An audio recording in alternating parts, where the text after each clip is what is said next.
जमीन से 600 मीटर ऊपर महिला शून्य में छलांग लगाती है।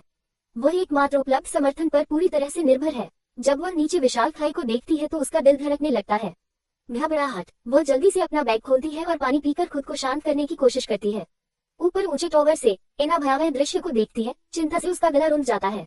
रस्सी वही है, बस कुछ इंच की दूरी पर, लेकिन मिया बहुत करीब है, उस तक पहुंचने में असमर्थ है। हताश होकर मिया अपने बैकपैक में एक सेल्फी स्टिक जोड़ती है और उसे रस्सी से लटका देती है और एक और खतरनाक छलांग की तैयारी करती है।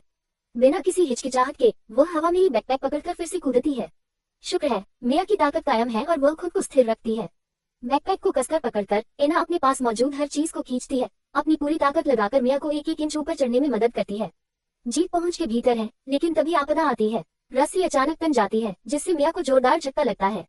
एना नीचे देखती है, उसका दिल तेजी से धड़कने लगता है। मिया अभी भी लटकी हुई है, लेकिन उसके हाथ कच्चे हैं और खून बह रहा है। वह आगे चढ़ने में असमर्थ है। समय बर्बाद न करते हुए एना अतिरिक्त ताकत के लिए रस्सी को पास के खंभे से बांध देती है और अपनी पूरी ताकत से खींचती है। अंत में अनंत काल की तरह महसूस होने के बाद वह मिया को सुरक्षित स्थान पर ले जाती है। लेकिन मिया के खून से सने हाथों को देखकर अन्ना अपराध और दुख से भर जाता है। कम से कम वह अभी भी जीवित है, शुक्र है, एना सोचती है। एना कुछ देर के लिए अपनी सांसें रोक लेती है और अधिक पानी पी लेती है। फिर दृढ़ संकल्प के साथ वह अपने बैग से कागज का एक टुकड़ा लेती है और उसे ड्रोन से बांधने से पहले उनके स्थान सहित एक संकट संदेश लिखती है। लेकिन जैसे ही ड्रोन उड़ान भरता है, भाग्य एक और झटका देता है।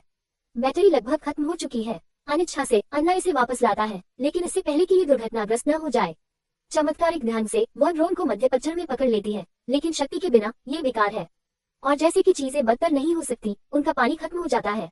दोनों महिलाएं निर्जीकरण की कगार पर हैं। कोई उम्मीद नहीं बची होने पर अंतिम हताश क्षण में मिया को एक खंभे के ऊपर एक सिग्नल लाइट दिखाई देती है।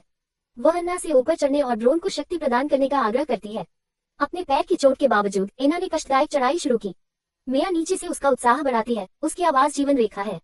अनंत काल जैसा महसूस होने के बाद एना टॉवर के शीर्ष पर पहुंचती है। ध्यान से सिग्नल लाइट को हटाती है। कांपते हाथों से वह ड्रोन को चार्ज करने के लिए प्लग में लगाती है।